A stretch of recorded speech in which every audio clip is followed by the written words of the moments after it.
할렐루야. 시청자 여러분 감사합니다. 신년을 맞이해서 계속해서 신년 축복 배성회가 진행되고 있습니다. 오늘 임재천 목사님이 강사로 서실 때에 요한복음 2장 1절부터 11절까지 메시지를 가지고 나오셨습니다. 은혜 받을 제목은 가나에서 혼인잔치입니다. 요한복음 2장 1절부터 11절까지를 봉독하겠습니다. 사흘째 되던 날 갈릴리 가나에 혼례가 있어 예수의 어머니도 거기 계시고 예수와 그 제자들도 혼례의 청함을 받았더니 포도주가 떨어진지라 예수의 어머니가 예수에게 이르되 저들에게 포도주가 없다 하니 예수께서 이르시되 여자여 나와 무슨 상관이 있나이까 내 때가 아직 이르지 아니하였나이다. 그의 어머니가 하인들에게 이르되 너에게 무슨 말씀을 하시든지 그대로 하라 하니라. 거기 유대인이 정결 예식을 따라 두세 통 드는 돌 항아리 6이 놓였는지라. 예수께서 그들에게 이르시되 항아리에 물을 채우라 하신즉 아기까지 채우니 이제는 떠서 연회장에게 갖다 주라 하심에 갖다 주었더니 연회장은 물로 된 포도주를 맛보고도 어디서 났는지 알지 못하되 물도 온 하인들은 알더라. 연회장이 신랑을 불러 말하되 사람마다 먼저 좋은 포도주를 내고 취한 후에 낮은 것을 내거늘 그대는 지금까지 좋은 포도주를 주었도다 하니라. 예수께서 이 첫 표적을 갈릴리 가나에서 행하여 그의 영광을 나타내심에 제자들이 그를 믿으니라. 아멘. 아멘. 할렐루야. 임재천 목사님은 우리 기독교 교육방송국 협동목사로서 신년에 이제 신년 설교를 시작하십니다. 많은 은혜 받으실 줄 믿습니다. 할렐루야. 할렐루야. 할렐루야. 할렐루야. 주의 이름으로 금년 주님의 은혜와 만복이 이 시청자분들 가정과 또한 사업과 그 모든 행사에 풍성하길 축원합니다. 오늘 주신 하나님 말씀 제목은 가나에서의 혼인잔치. 여러분 익히 잘 아시는 말씀이죠. 금방 봉독해드린 요한복음 2장 1절로 11절 본문 말씀입니다. 우리 소제목은 변화의 시작. 우리 2025년 새해가 밝았습니다. 어둠이 짙어올수록 새벽은 가깝다고 했습니다. 오늘 주님의 생명의 그 복음으로 생명의 빛으로 그 모든 문제들 부패되고 골칫거리 우리를 암울하게 했던 모든 트러블들이 우리 포도주로 변함과 같이 새롭게 변화되는 전기를 마련하길 축원합니다. 아멘. 우리 요한복음에는 예수님의 그 7가지 정체성, 예수님이 누구신지 선언하는, 자기 선언하는 말씀이 있습니다. 에고, 에이미, 이제 그리스 말로 그렇게 하죠. 나는 누구누구이다. 7가지로 예수님이 설명하십니다. 이 말씀은 출애굽기 3장 14절에 하나님께서 모세를 호렙산 시내산에서 그 떨기나무 앞에서 만나 말씀하시되 나는 스스로 있는 자다. 나는 나다. I am who I am. 이게 예흐의 아쉐르 예흐의 히브리어 이게 야훼입니다. 나는 나다. 이것을 예수님이 신약에는 에고 에이미, 나는 나다, 똑같은 거예요. 근데 풀어주셨어요. 7가지로. 뭐라고 하셨냐? 나는 생명의 떡이다. 우리 양식, 인생을 살 때 양식, 음식을 먹어야 그 에너지를 흡수해서 이 땅을 살아갈 수 있습니다. 그 생명의 진리의 참 양식, 떡이라 그러는데 유대인들은 빵이겠죠. 생명의 빵, 떡, 진리의 말씀이다 라고 한 거고, 그 다음에는 나는 세상의 빛이다. 창세기에도 빛이 있으라 하심의 창조의 시작이 되었습니다. 이 빛, 어둠에 빛이 비추어서 어둠이 물러나고 빛이 임함으로 생명이 시작됩니다. 세상의 빛. 또한 예수님께서는 우리 또한 예수님을 믿는 사람들 또한 너희 또한 세상의 빛이다. 아멘. 라고 하나님의 그 은혜의 생명 사역에 믿는 이들이 참여하는 그 복을 주신 것입니다. 또한 나는 세상의 문이다. 하나님께로, 하늘나라로 들어가는 그 하나님께로 나아가는 문, 게이트.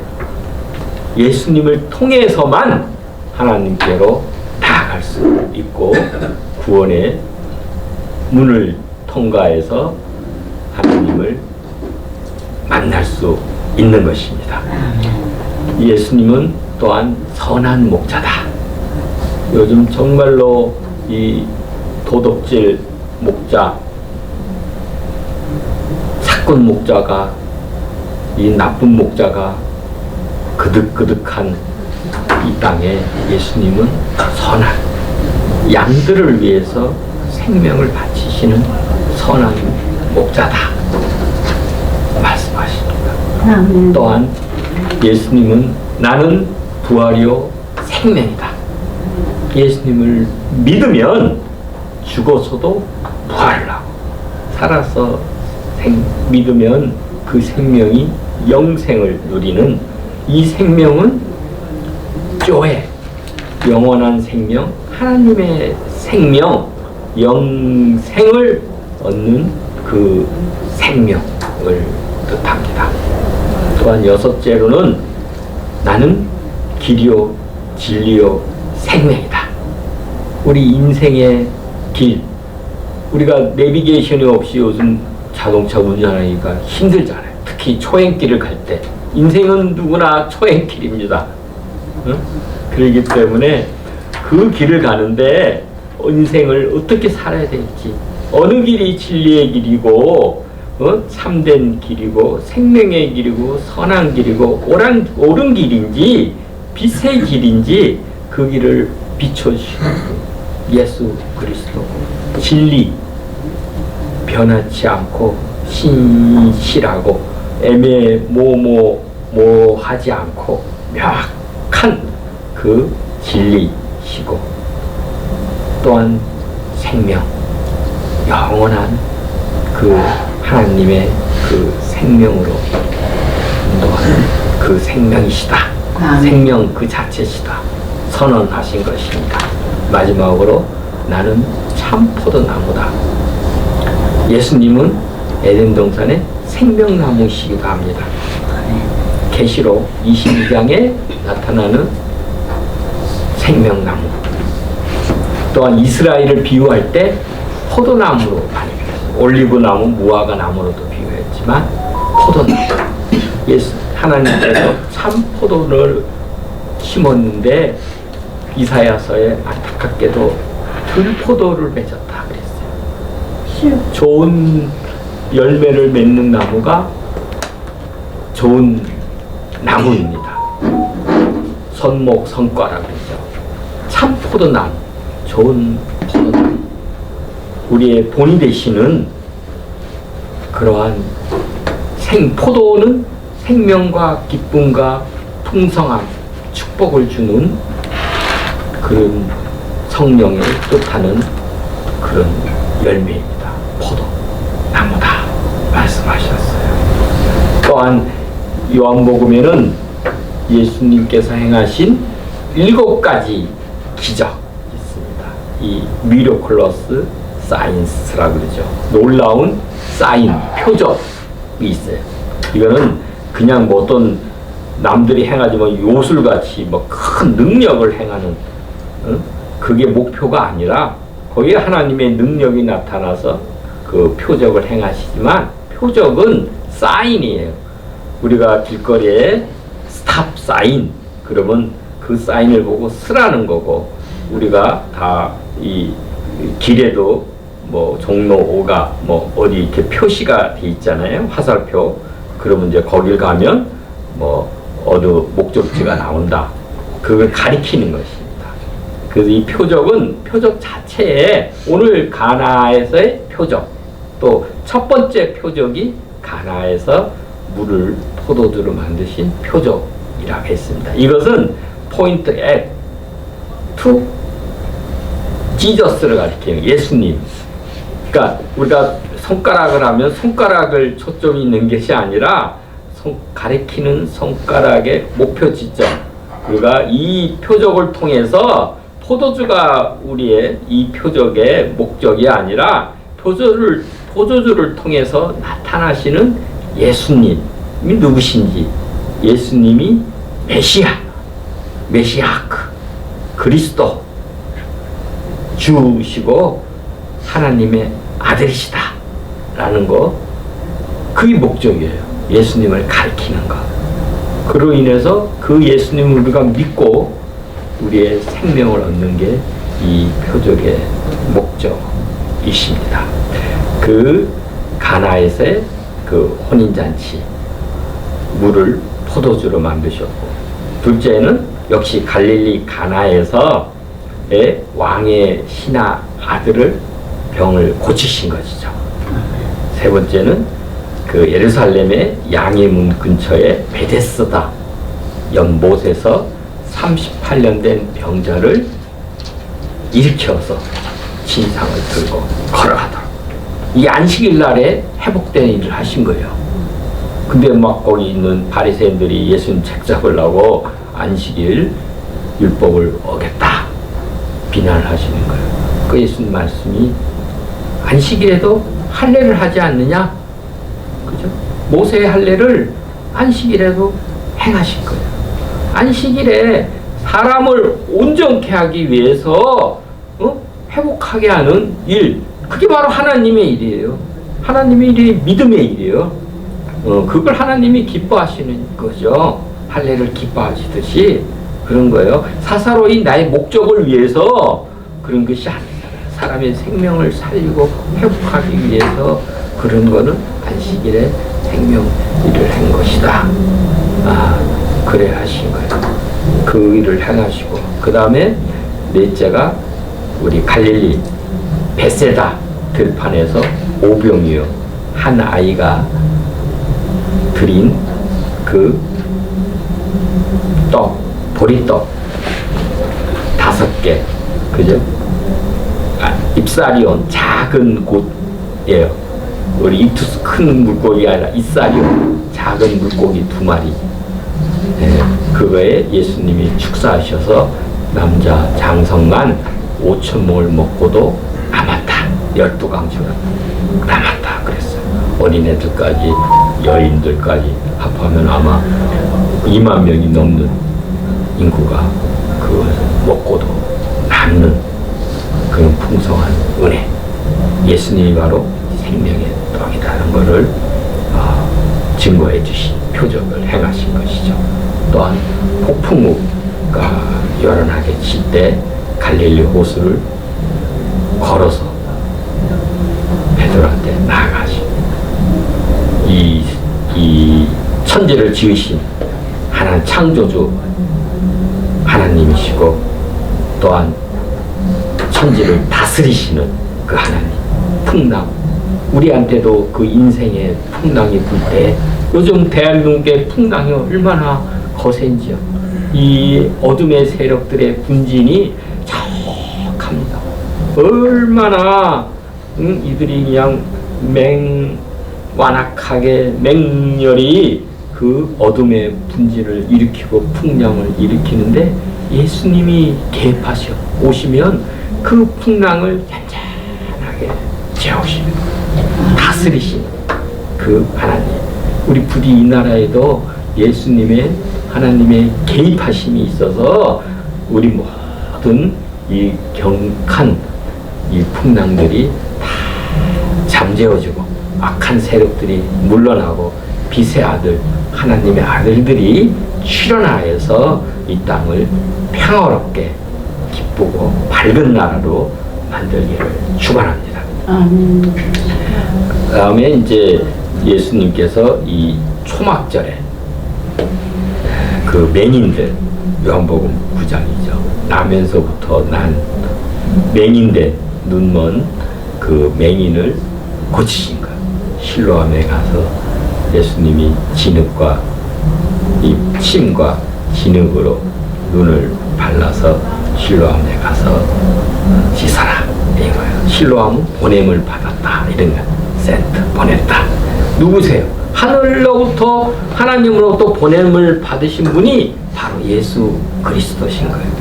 그게 바로 생명수가 예수 그리스도고 그것이 또 다른 영이 성령이신 거예요. 그 실로암 그 기온물에서부터 이렇게 그 흘러가지고 그 실로암 물, 그 예수님의 침도 그 생명수나 마찬가지예요. 그 타액과 이 진흙, 인간의 연약한 진흙, 그러니까 눈도 멀고 병도 들고 그것이 예수님의 그 타액과 그 실로암에 가서 씻을 때 그 맹인이 눈을 뜬 거예요. 새 창조가 일어나고 이 맹인은 나면서부터 맹인이라고 그랬어요. 그 새 창조의 역사가 예수님으로부터 일어난 것이에요. 그 다음에 이제 마지막 7번째는 예루살렘 근처 베다니에서 마르다와 마리아의 그 오라버니 그 나사로를 살리신 거예요. 죽은 지 3일 된 거예요. 냄새가 날 정도의 그 상황인데 예수님이 나사로야 나오너라 나사로를 부르신 거예요. 죽은 나사로 완전히 죽었던 3일 됐어요. 그러나 말씀으로 세상을 창조하시는 그 하나님께 예수님께서 나사로를 다시 일으켜 세우신 거예요. 우리도 마찬가지. 우리가 살았으나 죽은 자 같은 자, 그죠? 정말 재우실 못하는 그런 마비된 중풍병자와 같고 죽었던 나사로와 같이 이 썩은 시체, 이 악취를 풍기는 비록 나 자신의 이 보잘것없고 가냘픈 비참한 인생. 사도 바울은 나는 이 파손된 배와 같다 그랬어요. 오라 나는 공고한 자로다. 누가 이 사망의 늪에서 나를 구원하라. 근데 그 다음에 그 하나님의 은혜를 체험하고 나서는 나는 하나님께 감사하리로다. 그런 거예요. 하나님으로 말미암아 그 모든 이 악과의 전쟁에서 승리를 이긴 그것을 하나님께 찬양을 한 거예요. 우리 부활의 이 역사가 오늘 우리 한 해에 여러분과 교회와 이 나라에 충만히 역사하기를 축원합니다. 아멘. 예. 그 다음에 이제 우리 가상 7원 나오죠. 십자가상에서 예수님이 하신 7가지 말씀. 네, 이거는 제가 약하도록 하겠습니다. 시간상. 그 다음에 또한 7인의 간증이 있어요. 예수님을 간증한 7사람. 누구냐? 세례자 요한, 시몬 베드로, 나다나엘, 마르다, 도마, 사도 예수 그리스도 자신이 있습니다. 이런 말씀이 요한복음에 기록되어 있어요. 요한복음은 참으로 깊고 아주 복음서 중에서도 아주 절정, 신약 성경 중에서도 가장 절정이 되는 종결자가 되는 높은 봉우리 같은 깊은 영적인 말씀이 우리 요한복음입니다. 이를 통해서 우리가 누구를 항상 성경은 누구에 대해서 기록했다? 예수 그리스도를 기록한 것. 예수님을 증언하시는 것이 바로 이 성경이에요.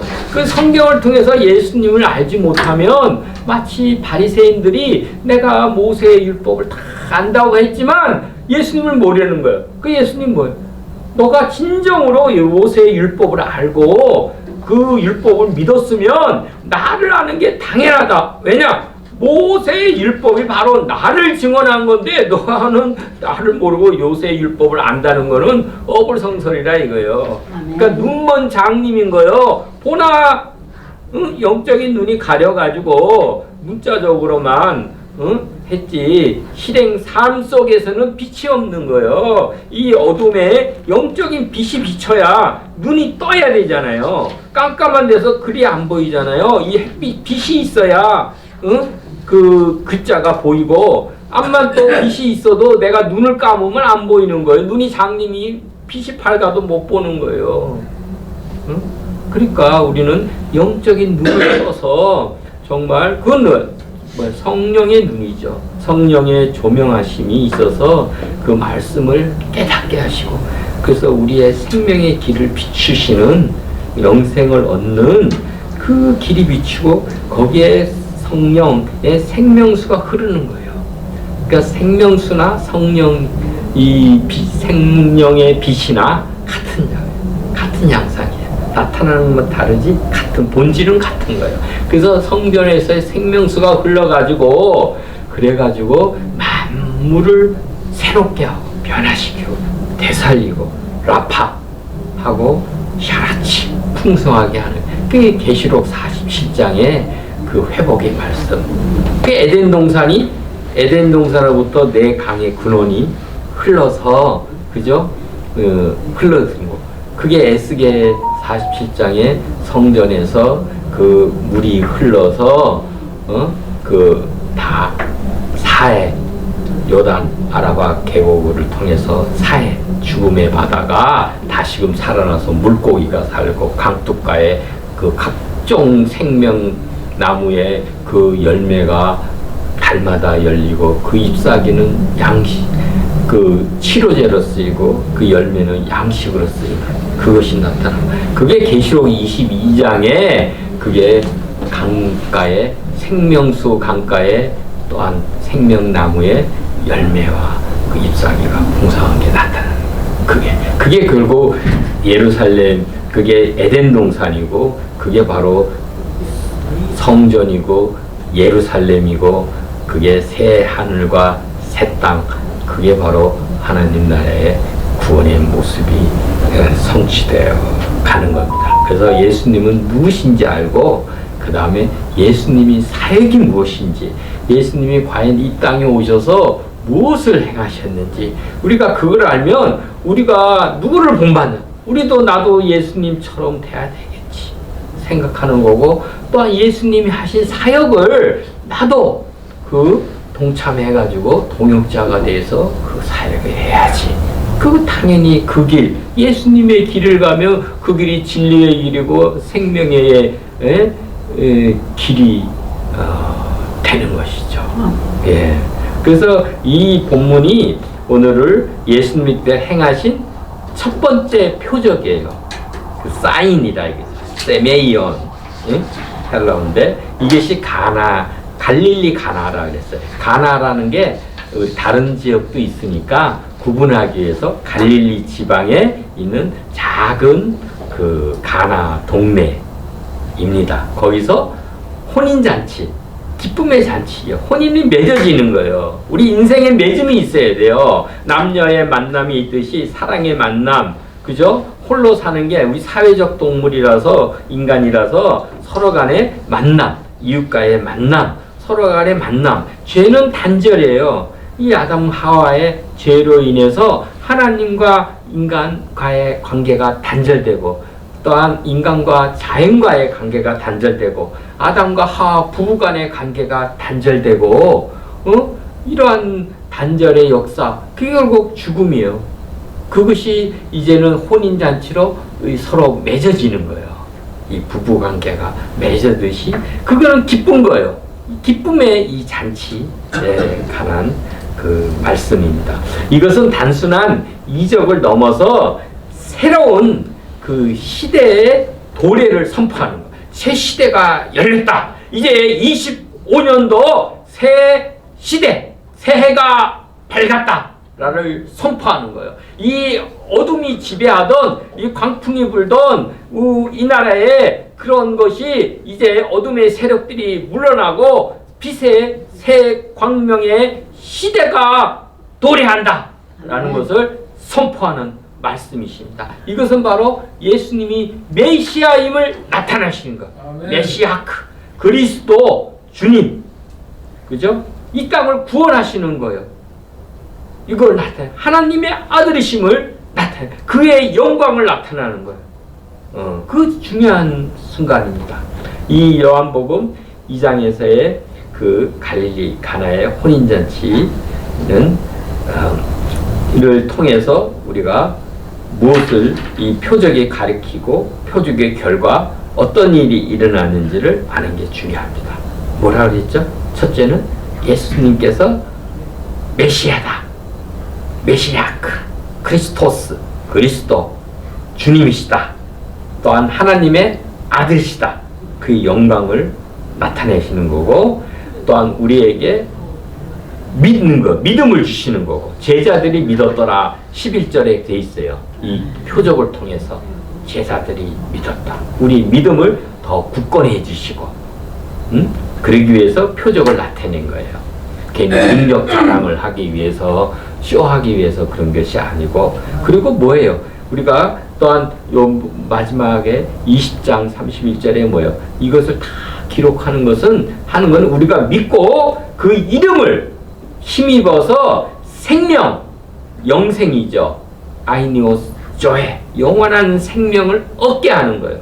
우리가 믿음을 통해서 예수님을 믿음으로 우리의 궁극적인 생명을 얻는 거예요. 여러분, 생명을 얻어야 영생을 누릴 수 있는 거예요. 그래서 우리 베드로전서에도 뭐라 말씀했어요? 믿음의 결국, 골은 뭐냐? 목표는 뭐냐? 영혼의 구원이라고 했습니다. 영혼을 구원 얻지 못하면 말짱 꽝인 거예요.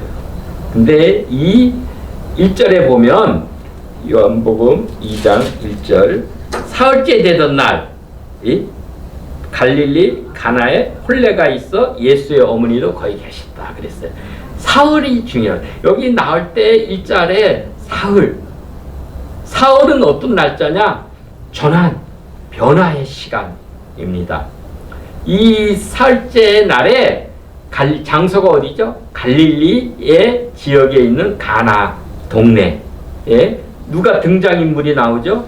예수님의 어머니 마리아와 예수님, 또한 예수님의 그 제자들 등장하고, 물론 하인들, 연회장도 있고 거기에 우리 하객들도 있었겠지만, 거기서 무슨 일이 일어나죠? 혼례잔치, 결혼식이 있고, 그때 예수님께서는 여기에 손님으로 초대를 받았습니다. 이 사흘은 변화와 전환의 새 시대를 상징한다 그랬는데, 왜냐?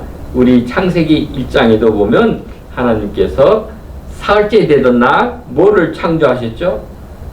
풀과 채소와 나무를 창조하신, 생명체를 만드신 날이 사흘째 되는 날입니다. 첫째 날은 빛이 있으라.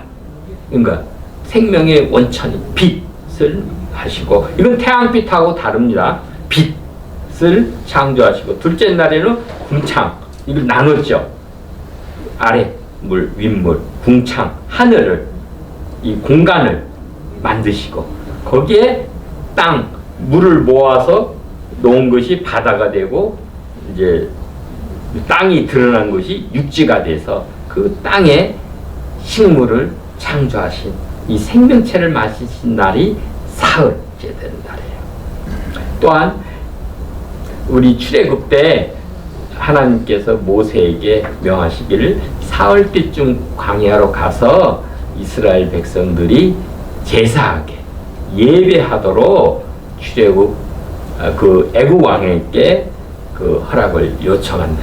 사흘쯤 가서 하나님께 예배한다. 그래서 출애굽하련다 이렇게 얘기한 거야. 그러니까 사흘은 예배하는 날, 하나님께 예배하는 날이 되는 거고, 또한 뭐야? 요나가 큰 물고기 속에 들어가서 밤낮 3일을 거하면서 기도했다고 했어요. 그 물고기 뱃속에서. 그래서 사흘은 기도하는 날이고, 또한 신약에서는 사흘은 뭐예요? 예수님께서 십자가에서 돌아가셔서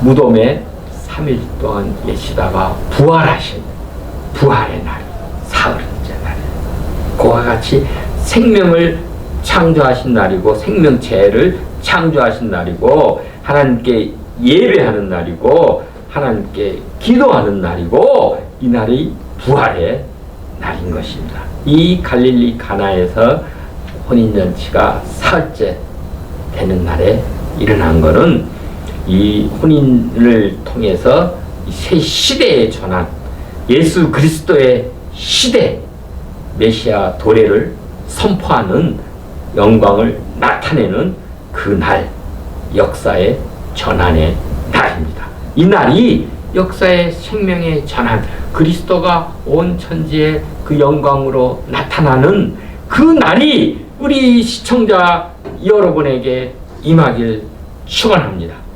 이 날은 어디에서 일어났느냐? 갈릴리 가나의 작은 동네에서 일어났다고 했습니다. 갈릴리는 변방이에요. 이스라엘에는 그 중심지가, 수도가 그 예루살렘이죠. 다윗성, 시온성이 있는 예루살렘, 그 성전이 있는 예루살렘인 거예요. 갈릴리는 저 북쪽에 있어요. 그 중에서도 뭐 가버나움 뭐 큰 도시가 아니라 가나 작은 그 도시에서 이 첫 표적을 나타내신 거예요. 그래서 이 역사는 오히려 중심지, 삐까뻔쩍한 이 중심지에서, 왕궁에서, 국회에서 일어나기보다는 전혀 예상하지 못했던 변방, 마지날 플레이스에서 일어나는 거예요. 역사는 작은 데서, 우리 불씨 하나가, 작은 불씨가 온 산을 태우고 큰 빌딩을 태우듯이 작은 불씨 그 하나가 큰 역사를 일으킨, 갈릴리 변방의 작은 마을 그 가나 동네에서 그 불씨, 이 생명의 역사가 첫 표적이 일어나서 이게 점차 예수님도 이제 예루살렘으로 입성하시고 거기서 십자가에 죽으시고 나중에 부활, 승천까지 하시는 역사예요. 그래서 우리가 이런 세상은 이 주범비에서 시작해서 이 중심이 이쪽으로 들어가서 이 세상을 변화시킵니다. 그래서 이 첫 표적에서 혼례잔치가 일어났다고 했죠. 이 혼례는 신랑 신부의 새 출발, 새 언약의 시간입니다. 새로운 언약을 맺고 새로운 가정 공동체를 맺고 하는 것입니다. 여러분, 금년에도 여러분 주위에 전이들 신랑 신부가 만나 얼마나 사랑하고 기쁘고 미래의 꿈이 아주 가득하겠어요. 이러한 일들이 여러분에게 능히 일어나길 축원합니다. 이 예수님 이전의 시대는 우리가 구약이라 그랬죠. 그 BC 이렇게 나누잖아요. 구약 시대, 그죠? 그때는 율법의 시대, 유대교 시대. 근데 예수님께서 성육신 하심으로 인해서 그 십자가 고난을 거쳐서 부활의 아침을 맞이함으로 구약에서 신약의 시대로 전환이 된 거예요. 예수님을 분기점으로. 또한 이 율법 시대에서 복음의 시대, 모세 율법에서 예수 그리스도의 복음의 시대로 바뀐 거예요. 그래서 유대교에서 이 기독교로 바뀐 시대의 전환이 있는 거예요. 예수님으로 인해서 이 전한 거예요. 그러니까 예수님이 빠지면은 소위 말해서 안 꼽는 찐빵이 돼서 그냥 죽은 유대교가 되는 거예요. 예수님으로 인해서 이 참 생명의 종교 기독교로 우리 전환이 되는 것이 나타난 거예요. 이 새 시대와 새로운 공동체를 맺는 현장에 누가 있었냐? 예수님의 어머니 그 마리아도 있고 예수님과 예수님의 제자들이 초대를 받았다고 했어요. 이 제자들이 누구인지는 우리 요한복음 1장에 보면 그 제자들의 이름이 등장합니다. 먼저는 세례자 요한의 제자였던 안드레와 그 형이죠. 시몬 베드로가 있고, 그 다음에 우리 야고보와 요한도 있어요. 그 야고보와 요한은 예수님의 이종 사촌이에요. 왜냐면 이 야고보와 요한의 어머니 살로메가 예수님의 어머니 마리아와 이 자매지간이다 이런 말이 있습니다. 그러면은 그 이종 사촌의 그런, 그러니까는 이 잔치 때 하면 이 같은 친척이고 가까우니까 같이 예수님의 제자이기도 하고 그러니까 같이 갔겠죠. 야고보와 요한. 그리고 이제 안드레와 이 베드로와 한 동네 베세다 출신이죠. 그인 빌립도 있고, 그 다음에 이 갈릴리 가나 잔치가 일어났는데 그 갈릴리 가나의 고향인 그 나다나엘도 있고, 그래서 예수님이 있어요. 그러면 안드레, 베드로, 야고보, 요한, 빌리, 나다나엘, 그럼 6명 제자들이죠. 근데 예수님까지 합쳐야 7이 되는 거예요. 우리 6은 우리 게마트리아로 그 불완전한 숫자예요. 6은 거기에 7이 더해야 완전수.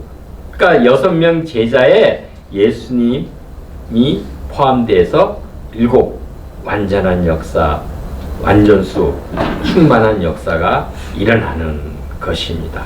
이 세례자 요한 더 베티스트를 세례 요한이라 그러는데 정확한 이름은 세례자 요한이 더 정확합니다.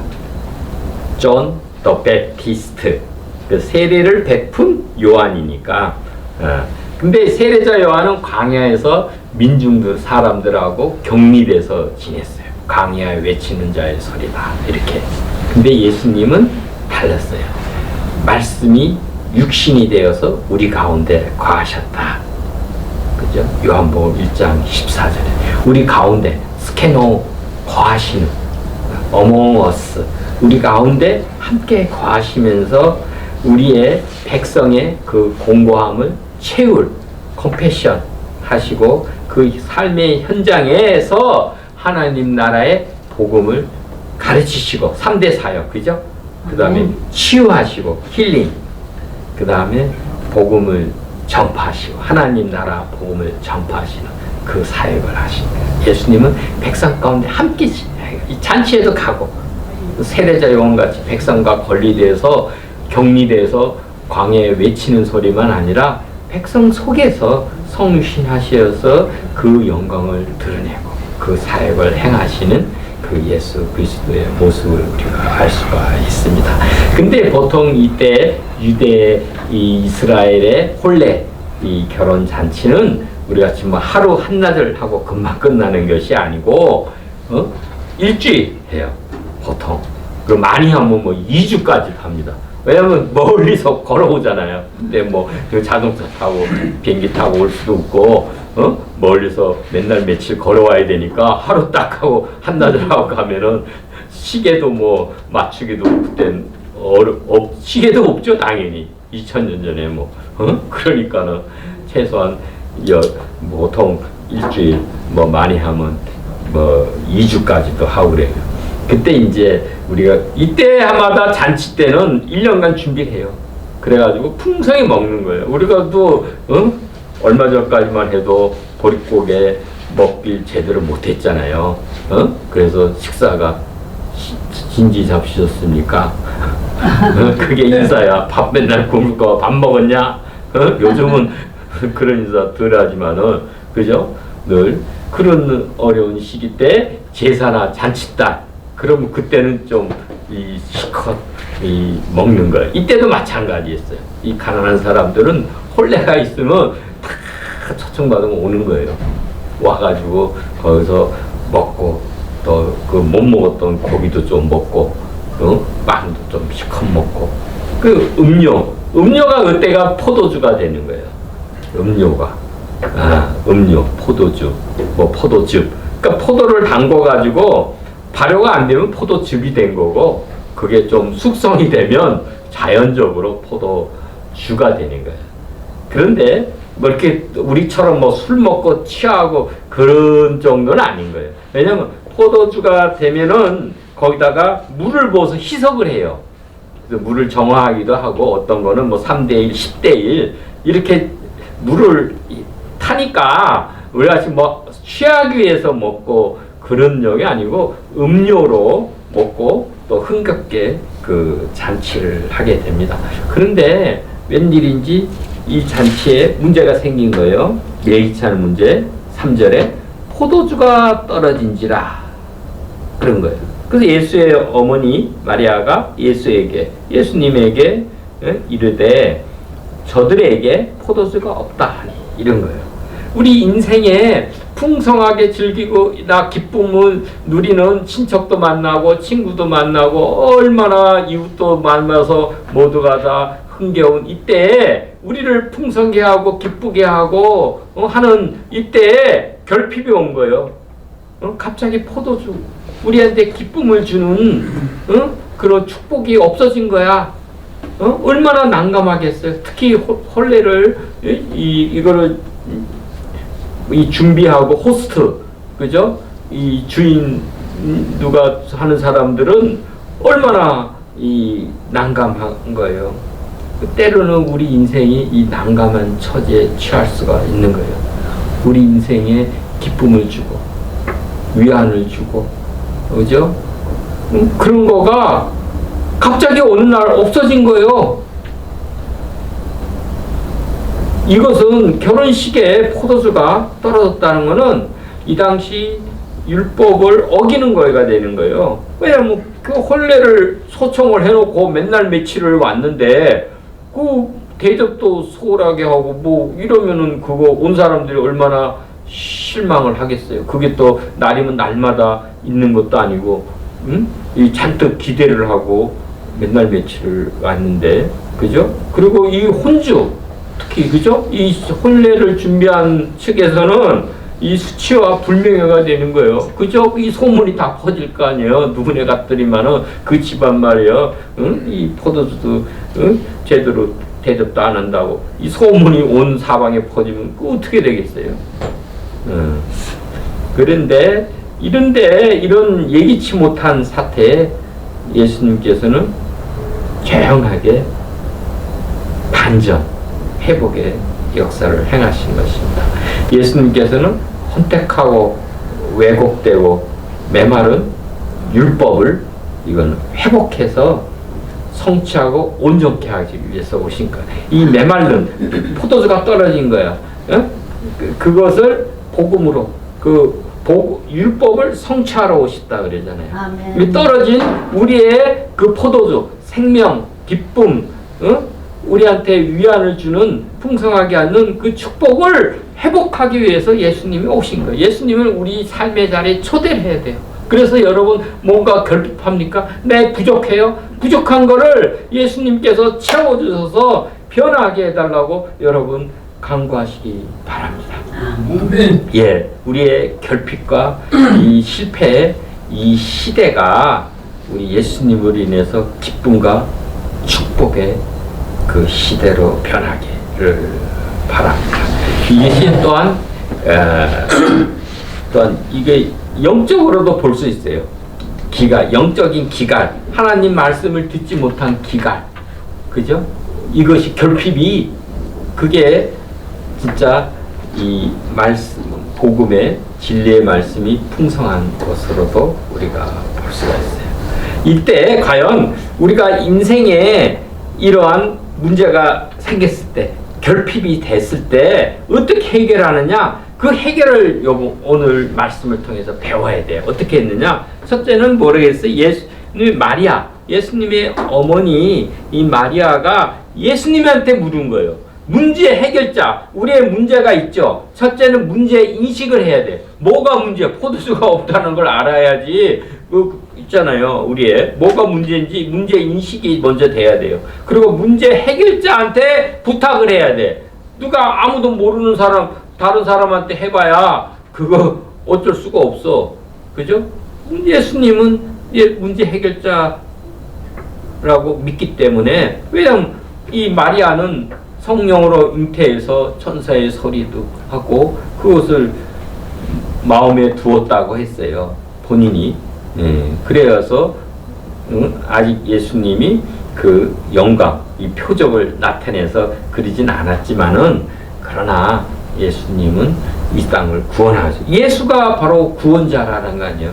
그러니까는 이런 문제, 이런 결핍의 상황을 이 변화시킬 분은 그리스도다. 예수님이시다. 예수님한테 말씀을 한 거예요. 네? 우리가 누구한테 얘기하느냐가 중요해요. 그리고 포도주가 없다.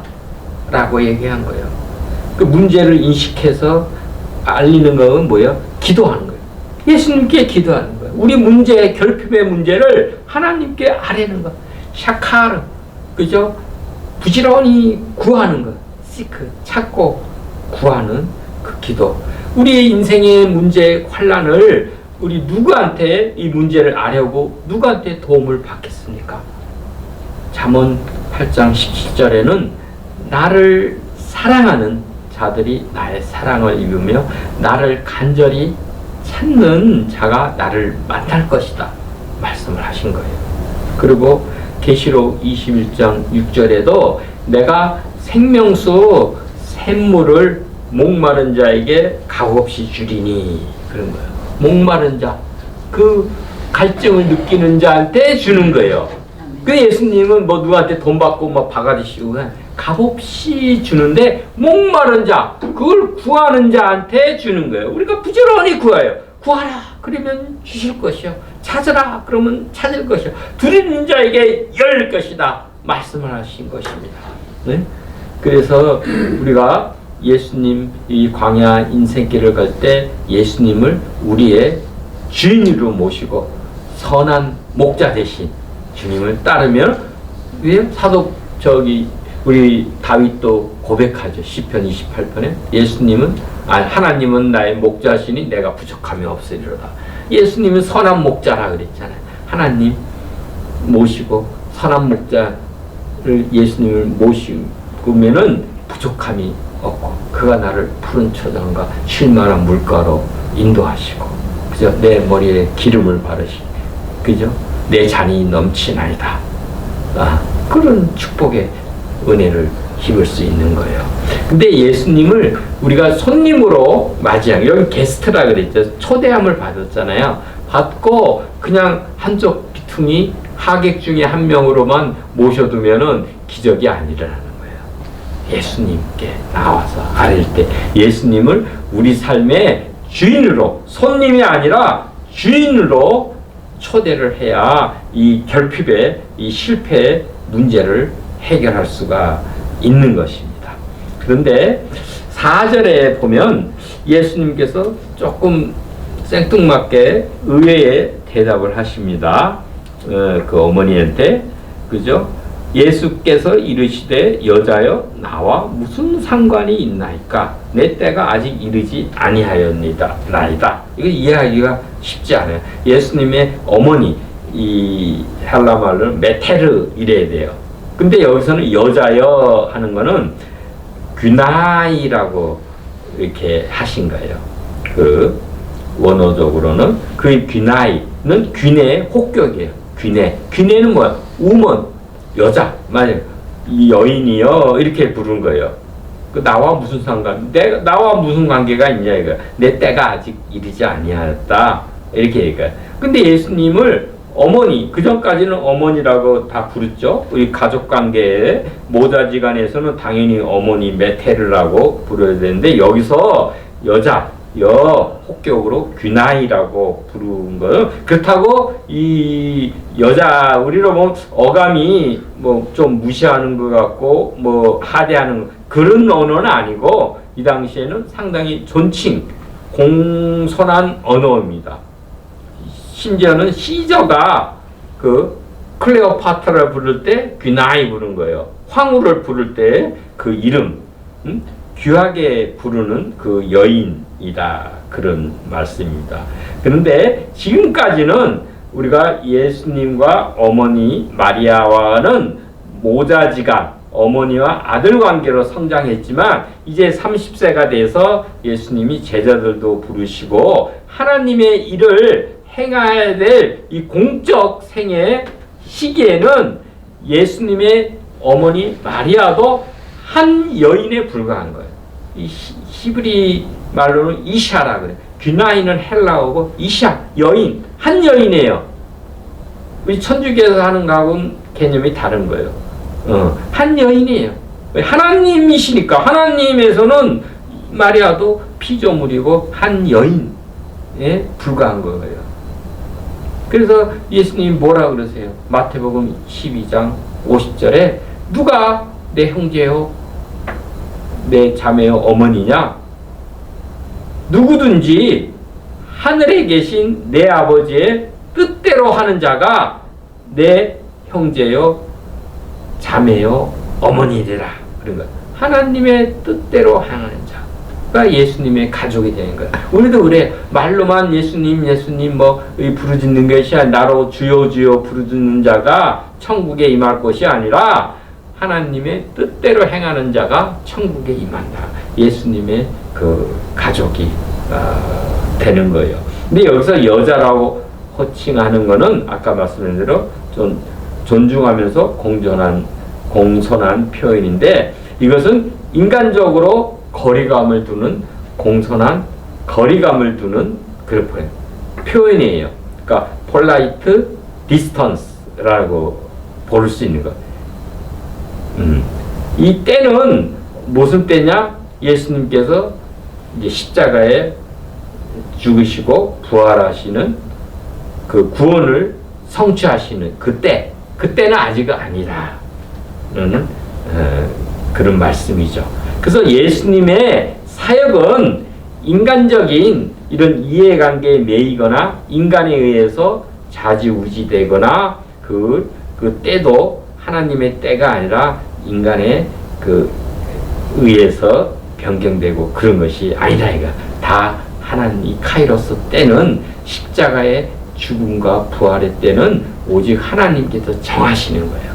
이 하나님의 능력의 행하심도 이적도 하나님의 일은 하나님께서 주관해서 하는 것이지 거기에 그 마리아의 요청이 있지만 마리아에 의해서 어쩔 수 없이 예수님이 이적을 하나님의 능력을 행하시는 것은 아니다.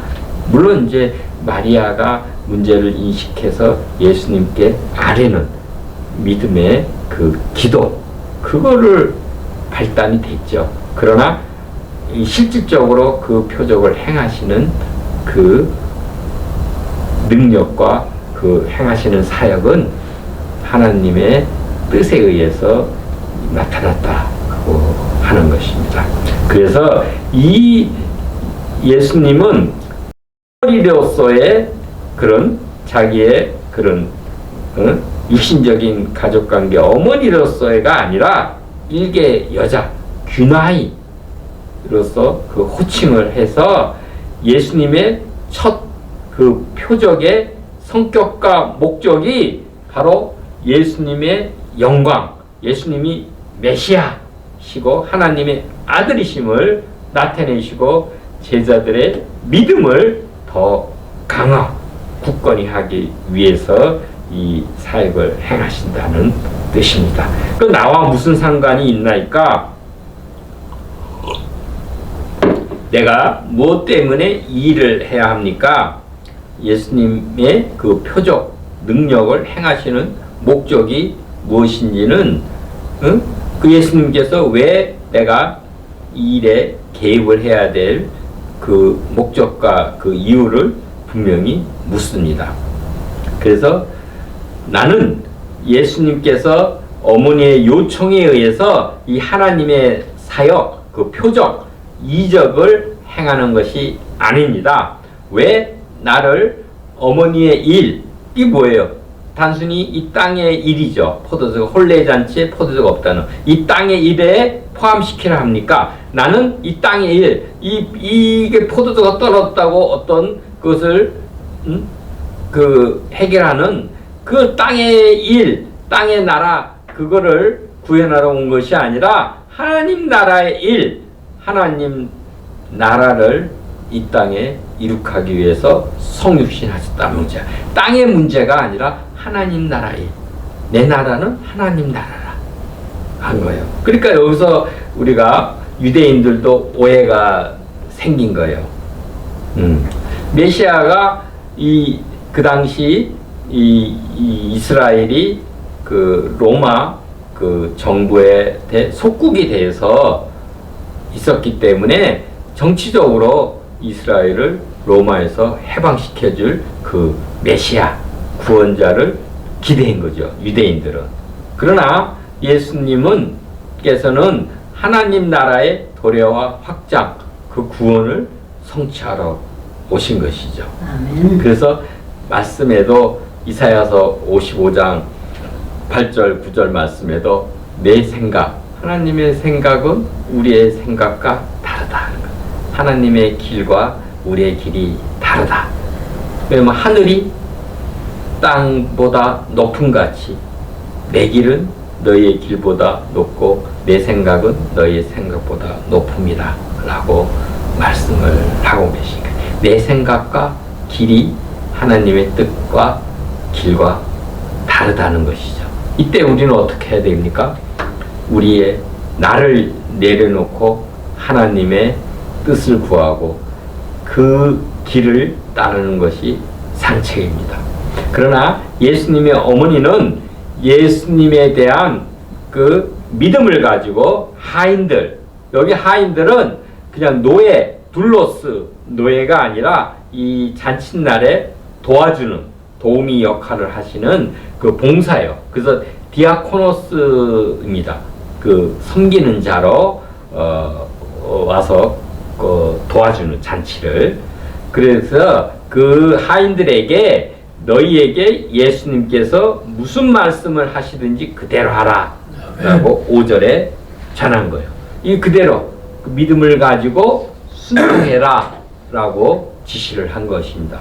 그래서 우리가 기적이 일어나는 우리 삶에 예수님의 표적이 일어나는 그 기름 방법이 뭐냐?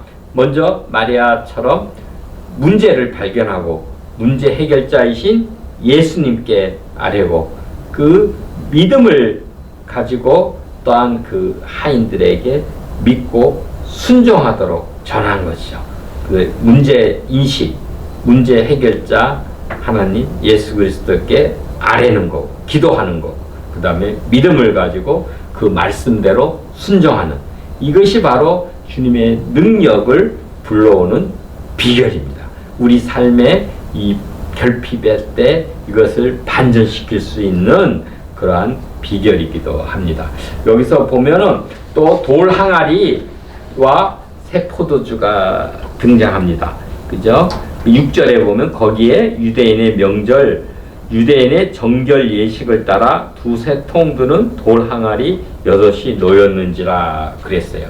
이 혼례집에 그때 이스라엘에는 다 이 건조하니까 먼지가 많잖아요. 그래서 이 집안에 모실 때는 손발을 씻는 그러한 그 큰 돌 항아리에다가 물을 담아 놨습니다. 이 돌 항아리는 한 두세 통이라 그러니까 한 통은 그 당시로 한 35리터, 40리터 돼요. 그러니까 두세 통이니까 뭐 대략 보면 한 100리터 정도 꽤 큰 돌 항아리, 그것을 6개 있어요. 그러니까 600리터 상당한 그 양의 물을 담아놓고 하객들이 들어오면 나오면서 다 이렇게 손발을 씻도록 그 정결 예식을 행하도록 그렇게 해놓은 것입니다. 근데 이미 이 물도 많이 썼겠죠. 그래서 부족했어요. 그러니까 7절에 뭐냐고 했으냐, 예수께서 그들에게 이르시되 항아리에 물을 채우라 하신즉 아귀까지 채우니 그랬어요. 이미 물도 이 맹물이지만, 이 고인물이지만 물 자체도 부족한 거예요. 이 유대교는 율법주의, 그 당시 형식주의로 메말라 있는 거예요. 부족한 상태가 된 거예요. 근데 예수님께서 물을 가득 채우라 그러는 거예요. 그죠? 그래서 이 율법의 완성, 메말른 이 부족한 율법의 완성, 가득 채우는 fulfill, 채움이 바로 예수 그리스도시고, 이를 통해서 새로운 은혜의 시대가 도래할 것을 예고하신 거예요. 이 생명수는 솟아나는 샘물, 날로 이렇게 솟아나는 샘물이거나 흐르는 물이에요. 이 돌 항아리에 이렇게 담긴 물은 어떻게 돼요? 시간이 갈수록 그게 부패해지는 것이죠. 그러나 생명수는 흐르거나 솟아나는 거예요. 이 바로 이 돌 항아리에 물이 가득했다는 그 당시 유대교의 영적 상태를 나타내게 돼요. 그 물도 이미 수위가 줄어들었고 부족하고, 그나마 그래도 가도 있으면 갈수록 그 물이 부패하게 되게 마련이에요. 그래서 유대교는 말씀이 율법을 왜곡하고 참된 율법이 결핍된 이 상태를 뜻하기도 합니다. 거기에 예수님께서 하인들, 이 봉사자들에게 항아리에 물을 채우라고 하십니다. 이 하인들은 두말 없이 아귀까지 가득 그 물을 채웁니다. 그때 예수님께서 말씀하시기를 8절, 9절 보면 이제는 떠서 연회장에게 갖다 주라 하심에 갖다 주었더니 연회장이 물로 된 포도주를 맛보고 어디서 났는지 알지 못하되 물 떠온 하인들은 알더라. 이렇게 말씀을 하신 거예요. 아멘. 예.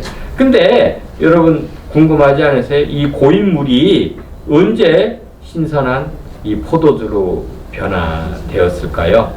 응? 아마 뭐 기록에 안 돼 있어서 우리가 정확하게는 모르지만 아마 그 하인들이 물을 떠서 연회장으로 가져가는 그 믿음의 순종의 그 행위 중에 이루어졌다고 봅니다. 하인들이 처음부터 물 다 이렇게 항아리 전체가 포도주로 변화된 것을 이렇게 떠서 갔다고 하기보다는 일단은 물을 채웠어요. 그 다음에 떠가지고 연회장에 갖다 주라. 그러니까 그 하인들은 시키는 대로 그냥 한 거예요. 그럴 때 분명히 물을 떠가지고 갔는데 그 연회장에 가서 들이는 순간 그게 바뀐 거죠. 마치 요단강이 갈라지고, 그죠? 막힌 요단강이 그 말씀이, 그죠? 제사장이 법궤를 쥐고 발을 담글 때 갈라진 것 같이 그 믿음의 순종이, 그 예수님의 말씀에 대한 믿음의 순종이 기적의 그 통로가 되는 것입니다. 그래서 이 포도주는 기쁨, 또 하나님의 축복, 풍성함, 생명, 성령, 또한 6월절의 피, 그 보혈을 상징합니다. 예수님께서 단순히 이 부족한 포도주를 채우신 것만 아니라 더 좋은 포도주를 선물하신 거예요. 이는 하나님의 은혜가, 하나님 나라의 은혜가 율법의 그 결핍을 넘어서 풍성함을 보여줍니다. 그래서 이 연회장이 뭐냐면, 연회장이 신랑을 불러 말하되, 그죠? 10절, 사람마다 먼저 좋은 포도주를 내고 취한 후에 낮은 것을 내거늘 그대는 지금까지 좋은 포도주를 두었다 하니라 말씀하신 거예요. 연하장이 놀란 거예요. 보통 사람들은 그죠? 나중에 처음에 좋은 것을 가지고 흥청망청하면 나중에는 조금 질 낮은 덜한 거를 이렇게 내오는데 여기는 이 포도주를 나중에 준 게 이게 처음 먹는 것보다 더 좋다 이거예요. 예수님이 주시는 것은 그거는 늘 더 좋은 것, 생명을 얻게 하고 풍성케 하고 가장 최상의 것을 주시는 그런 분이십니다. 하나님의 놀라운 능력은 그 어떤 자가 알게 돼요? 믿는 자, 순종하는 자가 그 경험을 하게 됩니다. 우리 실질적으로 이 화학 구조상 물이 포도주가 될 수가 없는 거예요. 구조적으로 불가능하지만 거기에 창조주 하나님의 능력이 개입돼서 그 자연의 그 법칙을 초월해서 행해진 이 표적, 놀라운 하나의 사인이 된 것입니다. 그러나 이 연회장은 어떻습니까? 그 물로 된 그 포도주, 그 하나님의 놀라운 능력을 자기가 맛보죠. 경험을 했죠. 그러나 믿음은 없은 거예요. 그러니까 표적의 의미를 알지 못하고 그저 좋은 포도주 마시면 그걸로 그냥 족한 거예요. 근데 이 새 시대의 변화의 능력, 그 표적의 의미를 누가 알았을까요? 아마 그 예수님께 문제를 인식하고 아래는 그 어머니 마리아 아셨거든요. 예수님께 그 행했으니까, 그죠? 그리고 처음부터 예수님과 옆에 와서 같이 다니던 옆에 있던 그 제자들 또 알았을 거예요. 그리고 그 말씀에 예수님 말씀에 순종해서 행한 그 하인들도 그 알았을 거예요. 그러나 연회장은 믿음이 없이 그저 마시기만 했지 이것을 표적을 통해서 나타나는 게 포도주가 목적이 아니라 바로 예수님이 누구시고, 그죠? 그를 통해서 예수님을 믿음을 통해서 생명을 얻는 데까지 못 나간 거예요. 이 표적의 메시지는 뭐냐? 예수님의 영광의 나타나심과 우리의 그 믿음인 것입니다. 그래서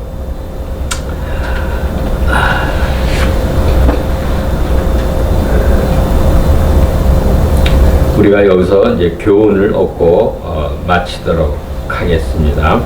우리의 인생의 결핍의 이 시기, 인생 전환기의 시기에는 우리가 어떻게 해야 되느냐?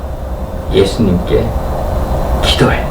우리 문제를, 결핍의 문제를 아뢰는 거예요. 예수님을 찾고 또한 믿고 그 말씀에 순종하고, 그럼 예수님이 개입하셔가지고 그 결핍과 실패의 시기에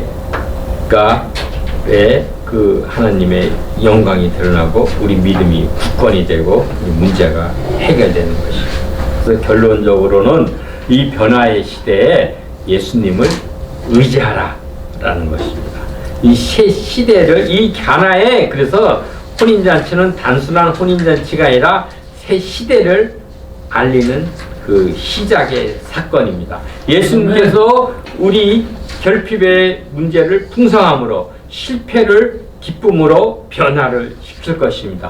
예수님께 구하고 믿고 말씀에 순종하여 따르는 예수님의 제자들은 더욱 좋은 믿음을 굳건히 하고 이 세상에서 승리하여서 생명의 화관을 쓰고 또한 인생을 풍성하게 하시는 것입니다.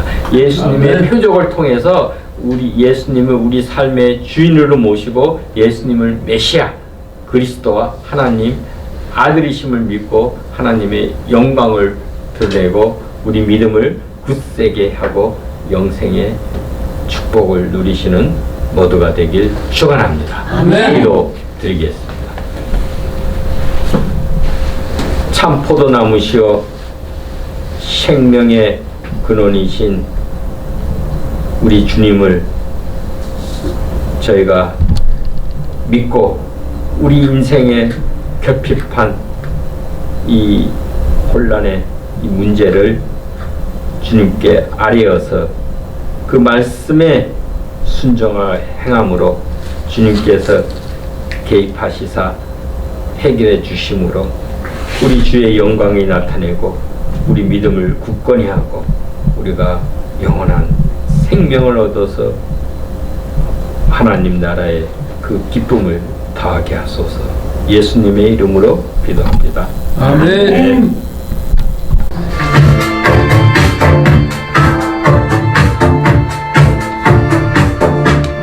갈릴리 가나보닌 잔치에 어머니와 제자들이 갔었네. 포도주가 떨어져 어머니가 예수께 포도주가 없노라 하니 여인이여 그게 나와 무슨 상관입니까? 아직 때가 이르지 아니했어요. 그러나 어머니 말씀하시니 모두들 와서 들어보세요. 오, 너희에게 무슨 말을 하든 그대로 하여라. 아직 때가 되지 않았으나 어머니 말씀하시니 항아리에 물을 채워라.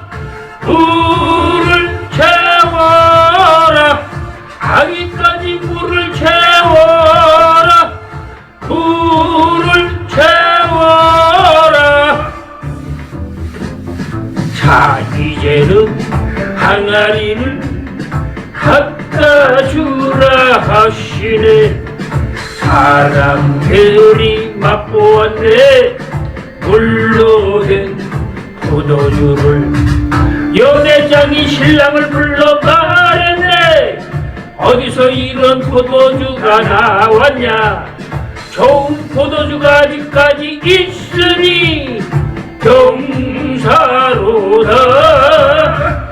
오, 예수님 첫 번째 기적을 가나에서 행하셨다.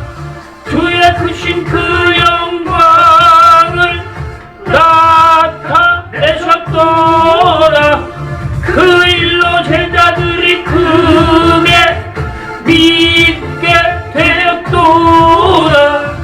우리 포도주가 됐으니 놀랍도다. 좋은 포도주가 있으니 경사로다. 좋은 포도주가 있으니 경사로다.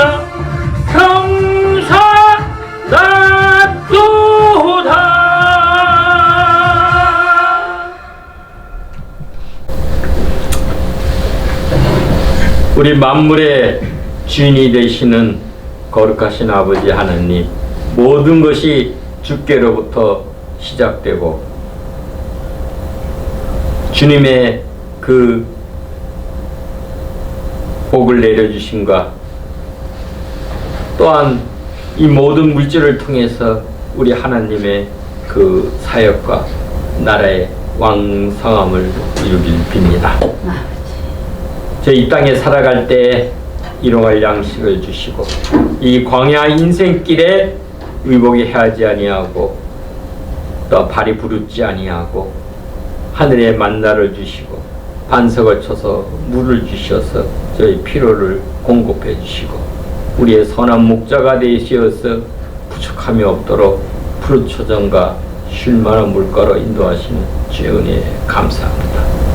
하나님 은혜 주심을 감사하고 저희 부족한 것이지만 우리 하나님께 이 감사의 예물을 드립니다.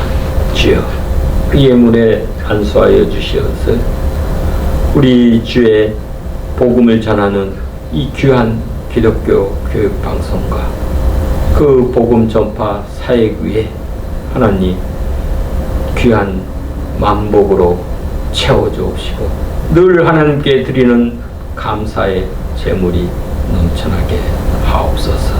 예수님의 이름으로 기도합니다. 아멘. 축도하겠습니다. 네. 이제는 우리의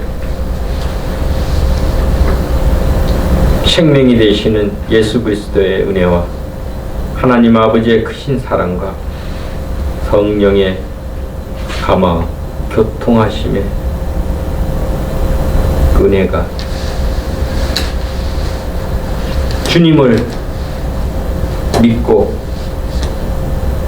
우리 문제를 주께 아뢰고 말씀에 순종하여서 우리 삶의 새로운 전기를 마련하고 새 시대를 열고 빛의 나라, 기쁨의 나라, 복된 나라가 되길 소망하는 모든 시청자 여러분들과 기독교 교육방송과 이 나라 이민족 위에 이제로부터 영원히 함께 있을지어다. 아멘. 아멘. 네, 할렐루야.